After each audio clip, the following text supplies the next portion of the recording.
Why and what is it?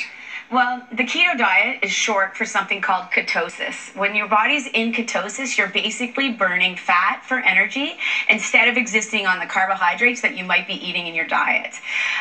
The problem is that this is the one of the most popular diets. Yeah. But I'm so excited to be here today because it's one of the most harmful diets if you do it long term. Okay. Yeah. And so it's popular. Why now?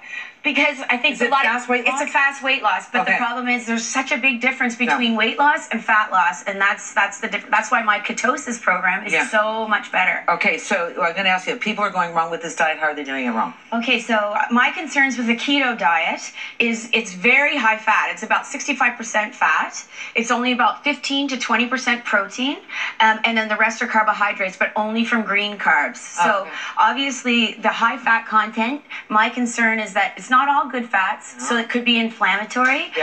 It could increase the risk of fatty liver disease. And for women in particular, I want to get this message out. It is so harmful to consume so much fat. It's directly linked to an increased production of estrogen, and over time, too much estrogen increases breast cancer risk. So it's really harmful. And then combined with the low protein intake, you will lose muscle, and you lose your metabolism, and you lose your energy. Most people after 30 days on the keto diet, they become more tired and their endurance is worse. Okay. So is there a healthy way to do it, to approach it? There absolutely is. I know you've got the answer to that. I spent 2 years figuring it out. Oh, good. Only 2? Really? I will tell you, when you hear like, oh, she's on the keto, I'm on the keto. I'm like, why is everyone in that? Because it scares me because it's such everywhere. It's a frenzy. So it is a frenzy. Let's talk about what you suggest. We're getting into ketosis, right? Ketosis simply means that your body's burning fat for fuel. So I created a 3-phase program to get into ketosis, to keep you in ketosis, and to get you back in ketosis if you mess up after a holiday or life gets in the way. Okay, very good. So we're mostly going to speak about phase 1, which is getting into ketosis, and it ends when you get in ketosis. Okay. All right. So I thought the best way that we could do this is I could bring you examples of a classic keto recipe, and then I'm going to show you how you can tweak it to do it my ketosis program. Okay. Now this looks very nice and delicious. Well, it does. It does look delicious. Yeah. This is a frittata. This is a typical breakfast. It's got cream. It has butter.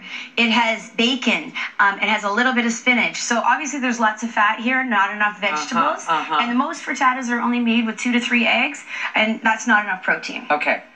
So now this is my version. And I've been eating this for years. So right away... You don't have to comment on it. Wait till you taste it. Okay. No, it's fine. So right away you can see, one rule that you cannot break in all the phases of my ketosis program is you have to have 2 cups of cooked vegetables twice a day. Doesn't matter, because you know what, greens and celery and cucumber, there's just not enough fiber. You need all the fiber to keep you full. And then the other thing is you have to consume the right amount of protein for your body type, which is based on your weight. I put the calculation for the protein intake on my Instagram page because the protein is going to maintain your muscle and maintain your bone density, and that's essential. The other thing, this is low fat, but it's not low flavor. I put tons of spices. The more spice you add to your meals, the better. Anti-inflammatory, antioxidant. It helps keep you full. And big thing is it lowers insulin. And insulin is the only hormone that is telling your body to store energy as fat. So you like cayenne and hot sauce? You Definitely. Like burn that, I'm big on it. Egg whites. Egg whites, cut the fat, because I want your body to tap into the fat that's on your body, not to be existing on the fat that you're taking in. I mean, look how great that vegetable looks. That's a filler food. Yeah. And so when you start to eat this way, one thing that you could that could be helpful is to start testing your ketones. And so the ketones, if you're in the beige zone, that means you're not burning fat. Anywhere in the pink zone means you're burning fat. Anywhere in there is good. Okay? So how do you... You just wake up in the morning and you pee on the strip. Or you can do it in the afternoon. It doesn't necessarily just have to be in the morning. Okay. All right. So that's that. So that's their version. That's better version. Okay. Now lunch. Avoid. So this is a beef casserole. It's got cream. It's got butter. It's got cheese, ground beef. All those fats are inflammatory. They're allergenic. Not necessarily what I would recommend. We certainly know about the benefits of a plant-based diet. And unless this is grass-fed beef, I wouldn't really suggest it. So, and then where are the vegetables? There are no vegetables there. All right, so this is a swap out. This is the swap out, and I had fun creating this. I love this recipe. You could even feed it to your kids.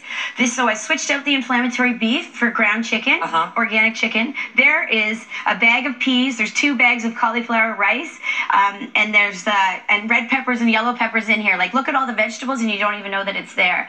The benefit of that is the fiber. The fiber binds estrogen, gets rid of it, lowers your insulin level. It causes the release of a hormone called adiponectin that your body releases when you exercise. It helps you burn fat, and it's got tons of protein. Again, you're maintaining muscle. Like, I've lost 24 pounds following this program. I know you have. I'm looking at you. And I just because I got sick from a hidden. Oh, I'm really happy for you.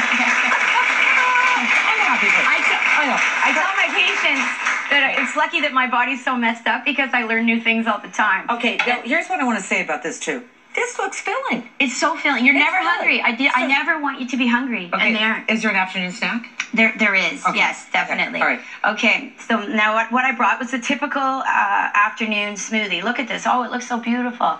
But no, it's too much fat. There's coconut oil in there. There's avocado in there. There's almond butter in there. This is 33 grams of fat in this smoothie. Wow. And imagine that. You're going to drink that down really quickly. Your liver is going to have a hard time processing all that fat at once. And there's only 10 grams of protein. So it's certainly not going to maintain your muscle mass and your metabolism. So it's not the best option. Okay. And so what I've done, it's so simple. You know, if you can't get to the foods that you're supposed to eat, the best thing that you can do in the afternoon is, and this is a savior for me, I have a shaker cup, I take it everywhere. Yeah. There is a serving of a protein powder, meal replacement, so I just dump it all in there. The secret is add another scoop of protein, because then you get more protein, better for your metabolism. You can put it up, you can even travel with this. You know how you can't carry liquids through security? Well, you can when it's just the powder in the cup. So you shake that up and drink it. And then think of everything, you're going to maintain your muscle mass, and you're not going to be hungry from the extra protein. Okay, so that's phase 1. In 1 minute, what is phase 2? Okay, in 1 minute, what is phase 2? Yeah. As soon as you get into ketosis, how long does this take? 6 to 12 days to get into ketosis. Get in the zone 6 to 12 days. It depends on how damaged your metabolism is. All right. Okay, so once you're in phase 2, my goal is to get the foods back in your diet as quickly as possible. And this is when you link your activity with your diet. They are completely inseparable. So first thing I want you to do is add a fat. Test your ketones the next day. Do you have ketones? Great. You can keep that fat in there. If you don't have ketones, you have 2 choices. You're either going to take the fat out or you're going to walk. You're going to walk for an hour to an hour and 15 minutes. That's what you need to lose weight, to burn fat. It takes 45 minutes to burn off all the sugar in your bloodstream. And the last 15 minutes to a half an hour, you're going to be burning fat. And how you're going to know that is you're going to get hungry when you walk. Anytime you walk after you get hungry, your blood sugars have dropped, and you're going to be burning fat. So you either eat more when you move more, which you should, or eat less when you move less. You should never eat more, eat less, and move more, because most people do that, and 96% of the people that do that cause metabolic disruption, drop their thyroid hormone, drop their stress, or increase their stress hormones. And it's really harmful. It's failure. It's harmful too. Harmful. Yeah, okay. So, my patients, I want you to be strong and healthy. Yeah, good for you. You look great. For Natasha's recipes and more information on the keto diet, just go to maryland.ca. Thank you.